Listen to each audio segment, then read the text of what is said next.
Olá! Ou melhor, merchan, merchan pro alfacom, macho alfa e fêmea alfa. LVC. Aqui, ó, tô com uma baita espinha aqui, ó aqui, uma bolota aqui. LVC. Então vamos lá. O alfacom foi criado com a finalidade de proporcionar o estudo para concursos públicos à distância, seguindo a modalidade EAD.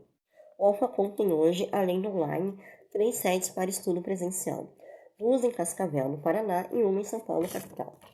Merchan pro Alfacom, macho alfa e fêmea alfa. LVC. Agora tem outro merchan, merchan para o Movimento Brasil Livre, MBL. Pá! O Movimento Brasil Livre se propõe a promover o liberalismo como filosofia política orientadora da atuação do Estado no Brasil. A partir de valores e princípios, o MBL busca construir uma atuação coerente e pragmática em sintonia com a realidade política, econômica, social e cultural do país. Você pode participar de discussões em grupos, contribuir financeiramente ou comprar produtos na loja do MBL. E tem também os projetos do movimento, que são Academia MBL, Locomotiva São Paulo e Não Vai Ter Golpe. Merchan para o Movimento Brasil Livre, MBL. Pá! Meu colar de borboleta, que eu adoro, meus brincos bem discretos, né? E lá vem o negão, cheio de paixão. Ticatá. Meu brinco de plástico do Brasil. Copa do Mundo lá no Ticatar, a Copa do Mundo nos Emirados Árabes, agora no mês de novembro. Tem também o meu broche do Instituto do Câncer Infantil do Rio Grande do Sul. Broche do Instituto do Câncer Infantil do Rio Grande do Sul.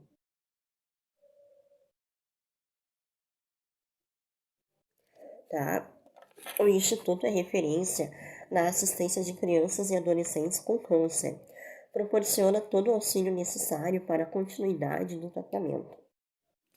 Foi criado em 1991, quando o médico oncologista pediátrico Algemiro Lunardi Brunetto e o jornalista Lauro Quadros uniram esforços para criar uma instituição no Rio Grande do Sul voltada exclusivamente para o tratamento de crianças com câncer.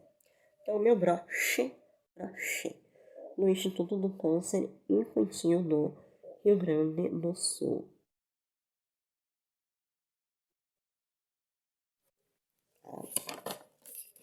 E tem também a AME.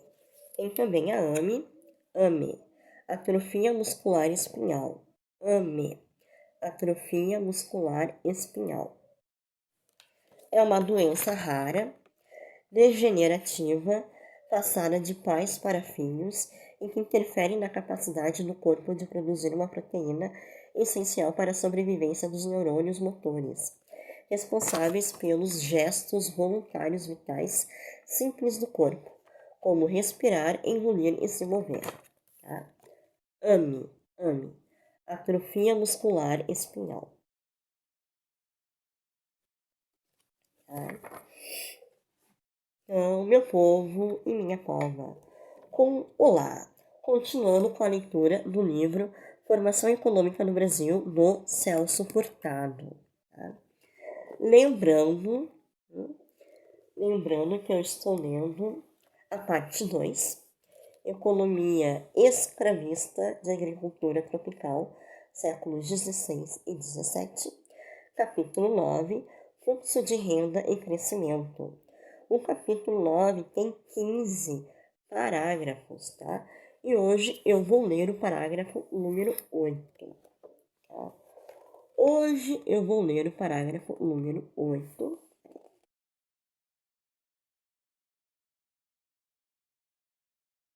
Tem um rodapé aqui.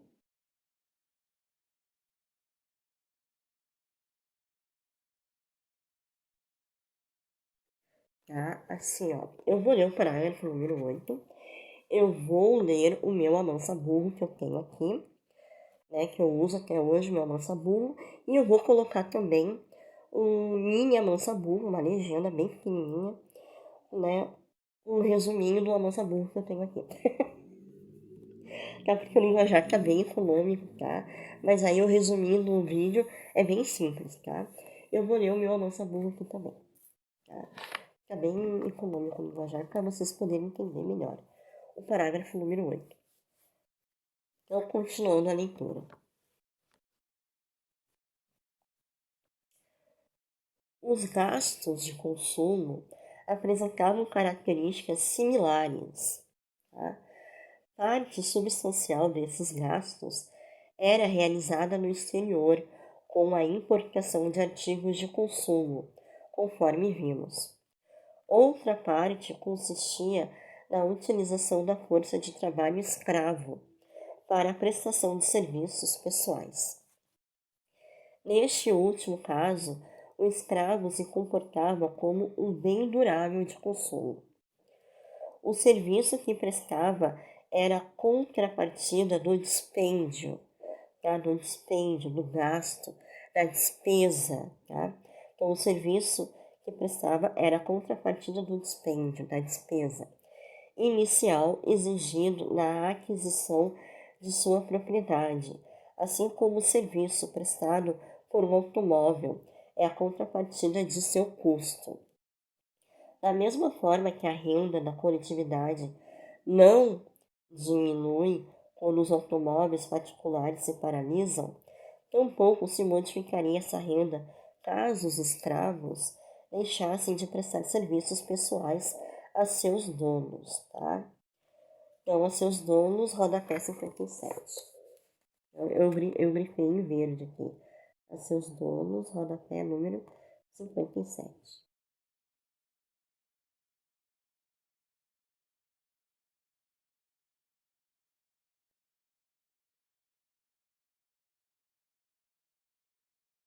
Então, eu vou ler agora o rodapé número 57, tá? Vou repetir a última frase e eu vou ler o rodapé. Então, assim, ó, da mesma forma que a renda da coletividade não diminui quando os automóveis particulares se paralisam, tampouco se modificaria essa renda caso os escravos deixassem de prestar serviços pessoais a seus donos. Então, rodapé 57. O serviço prestado por um bem durável de consumo é a contrapartida do seu custo inicial e dos gastos correntes efetuados com sua manutenção. A paralisação dos automóveis repercutiria sobre o nível de renda da coletividade na medida em que esses gastos correntes deixassem de realizar-se. No caso dos escravos, os gastos de manutenção não criavam, de maneira geral, nenhum fluxo de renda. Tá? É aquele fluxo de renda que nós vimos. Como os escravos produziam os seus meios de manutenção, com exceção de alguns tecidos grossos que se importavam, cabe introduzir o conceito de mão de obra escrava líquida, isto é, excluída a parte que se utilizava na produção de alimentos para os próprios escravos. Tá? Então, eu acabei de ler o parágrafo número 8. Tá? Terminei de ler o parágrafo número 8, tá?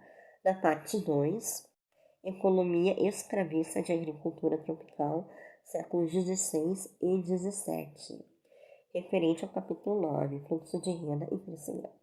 Tá? Eu acabei de ler o parágrafo número 8. Eu vou tentar traduzir aqui, tá? Então, assim, ó, o que o Celso Furtado está dizendo? Que os gastos de consumo apresentavam características similares, tá? É que nem isso aqui, igual o fluxo de renda, tá? Os gastos de consumo. Era similar a isso aqui, tá? Então, assim, o que é gastos de consumo? Tá? ele compara o Celso Portiolli está dizendo que os escravos, tá, era considerado um bem durável de consumo. Tá?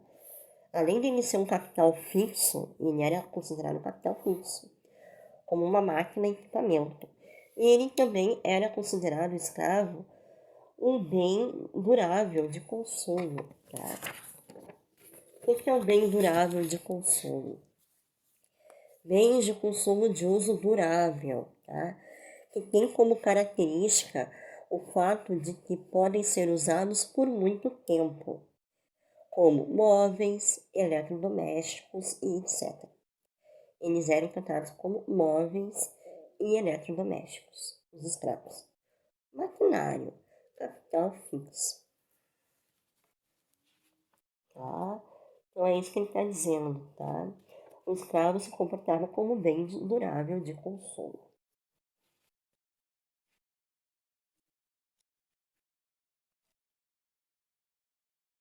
Então eu vou ler aqui uma parte do meu Almoça Burro, tá?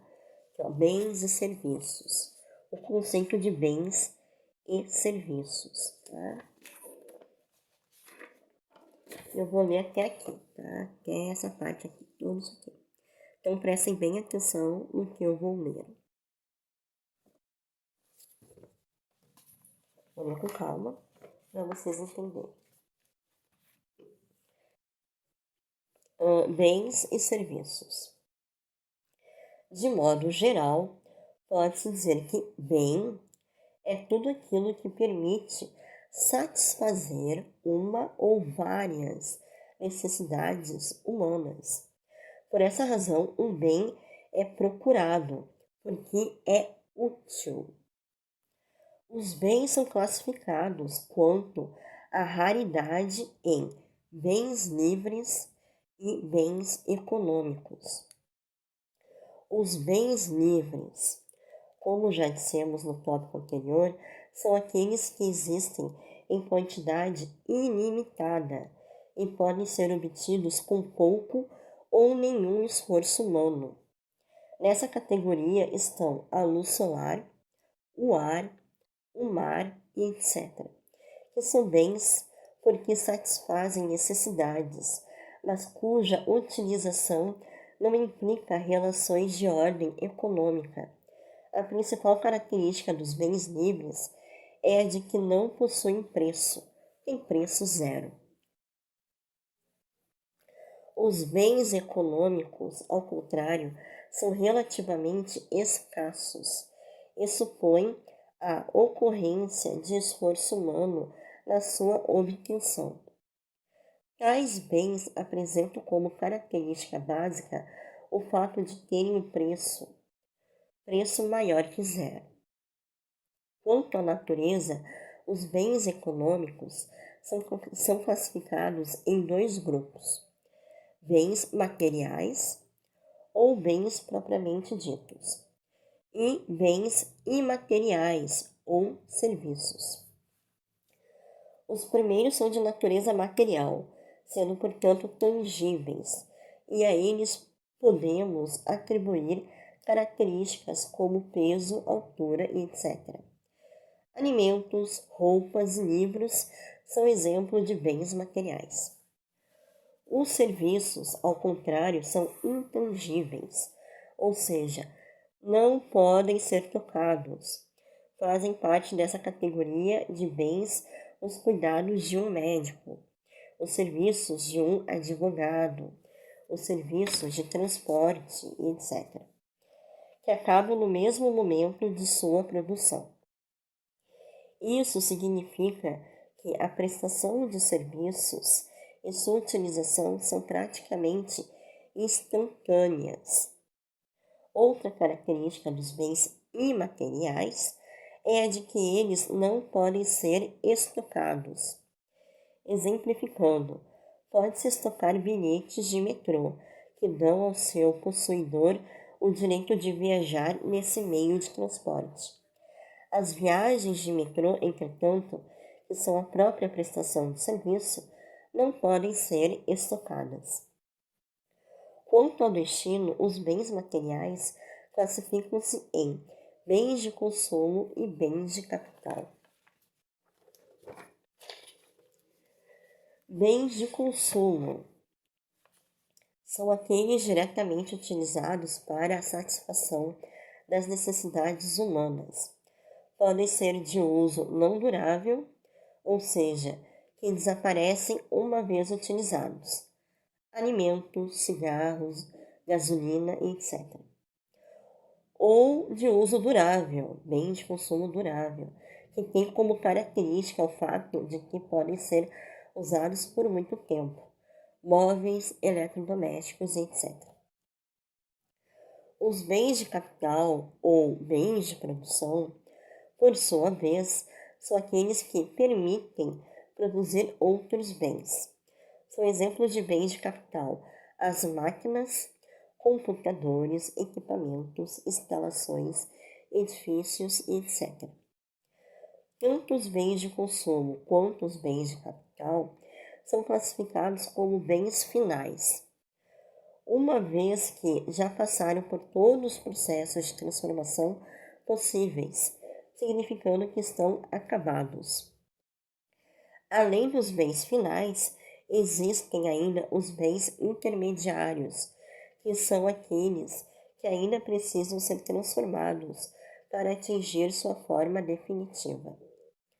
A título de exemplo, podemos citar o fertilizante utilizado na produção de arroz, ou o aço, o vidro e a borracha utilizado na produção de carros. Os bens podem ser classificados ainda em bens privados e bens públicos. Os bens privados são os produzidos e possuídos privadamente. Como exemplo, temos os automóveis, aparelhos de televisão, etc. Os bens públicos referem-se ao conjunto de bens gerais fornecido pelo setor público: educação, justiça, segurança, transportes, etc. Tá? Então, eu estou dando o conceito de bens e serviços, tá? Porque o Celso Furtado está deixando bem claro que os escravos também eram usados nos gastos de consumo em bens, tá? E eram classificados em consumo de bem, eram classificados em bens de consumo duráveis, tá? Bens de consumo duráveis. Tá? Era uma despesa também, tá? Então, isso é o parágrafo número 8, tá? Que os gastos de consumo apresentavam características similares, tá? Do empresário, do ativo do empresário. Eu acho que deu para entender, né? Da mesma forma que a renda da coletividade não diminui quando os automóveis particulares se paralisam, tampouco se modificaria essa renda caso os escravos deixassem de prestar serviços pessoais a seus donos. Tá? O serviço prestado por um bem durável de consumo é a contrapartida do seu custo inicial e dos gastos correntes efetuados por sua manutenção. A paralisação dos automóveis repercutiria sobre o nível de renda da coletividade na medida em que esses gastos correntes deixassem de realizar-se. No caso dos escravos, os gastos de manutenção não criavam de maneira geral nenhum fluxo de renda. Tá? Como os escravos produziam seus meios de manutenção, com exceção de alguns tecidos grossos que se importavam, cabe introduzir o conceito de mão de obra escrava líquida, isto é, excluída a parte que se utilizava na produção de alimentos para os próprios escravos. Tá? Como os escravos não recebiam salário, porque eles não vendiam mão de obra, então tá, os gastos de manutenção com os escravos não criavam, de maneira geral, nenhum fluxo de renda.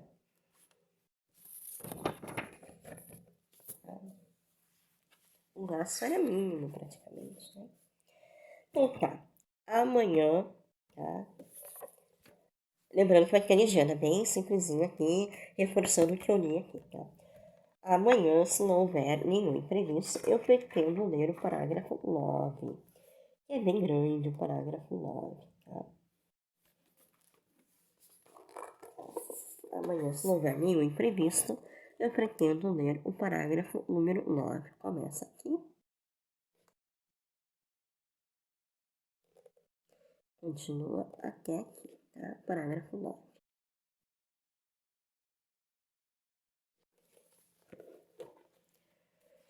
Então, meu povo e minha povo, não esqueça que eu vou fazer uma legenda, tá? Agora é momento propaganda política. Propaganda política para os candidatos e candidatas do Movimento Brasil Livre que estão concorrendo às eleições deste ano de 2022. Então, candidato de São Paulo, deputados federais, Kim Kataguiri, 4433, Cristiano Beraldo, 4488, Adelaide Oliveira, 1904, deputados estaduais, Guto Zacarias, 44.777, Renato Batista, 44.999, Amanda Vitorazzo, 44.333. Paraná, deputado estadual, João Betega, 30.123. Santa Catarina, deputado federal, Samu Caixão, 19.99. Paraíba, deputada estadual, Beca Moraes, 45.455. Rio de Janeiro, deputado estadual, Ronald Bufária, 35.129. Tá? Então, candidatos de São Paulo. Eu vou contar 1, 2, 3, 4 e 5.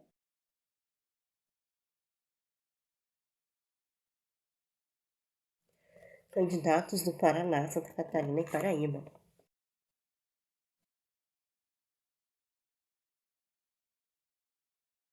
Eu vou contar 1, 2, 3, 4 e 5.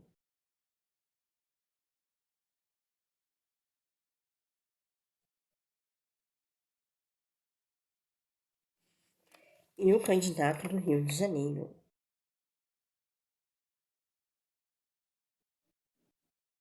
1, 2, 3, 4 e 5.